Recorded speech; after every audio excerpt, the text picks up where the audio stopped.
আশা করছি তোমরা সবাই ভালো আছো। তো তোমাদের আজকে বাংলা দ্বিতীয় পত্র পরীক্ষা ভালো হয়েছে, কুমিল্লা বোর্ডের জন্য নিয়ে আসি। তো কুমিল্লা বোর্ডে যেটা আসে সেটা সমাধান সহ নিয়ে আসি তোমাদের কাছে।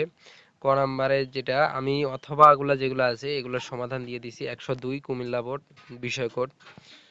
তো ক নাম্বারে যেগুলো আছে ক নাম্বারে অথবাটা ছিল 5টি শব্দের উচ্চারণ লেখো। তো 5টি শব্দের উচ্চারণ আমি লাল কালি দিয়ে দিছি। তারপর হচ্ছে 2 নম্বরে হচ্ছে শুদ্ধ বানানকরণ অথবাটা দিছি। এই যে আকাঙ্ক্ষা এগুলা তোমরা দেখে নাও, অথবা এই যে পিপিলিকা এর আগে আমি বলছি তোমাদের আসবে পিপিলিকাটা, তো এগুলো দেখে নাও অথবা স্ক্রিনশট নিয়ে নাও। তারপর 3 নাম্বারের ক নাম্বারটা সরি খ নাম্বারটা অথবাটা দেওয়া আছে, খ নাম্বারটা অথবা উত্তর সহ দিয়ে দিছি। তারপর 4 নাম্বারে উপসর্গের প্রয়োজনীয়তা ব্যাখ্যা করো, তো ওগুলা দিয়ে দিছি, স্ক্রিনশট নেও অথবা দেখে নাও।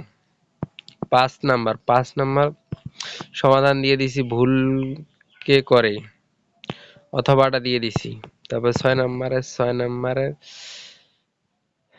খটা খটা দিয়ে দিছি। তারপরে তোমার 7 নাম্বারটা স্ক্রিনশট নিয়ে নাও অথবা দেখে নাও।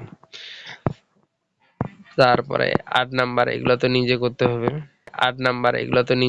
হবে।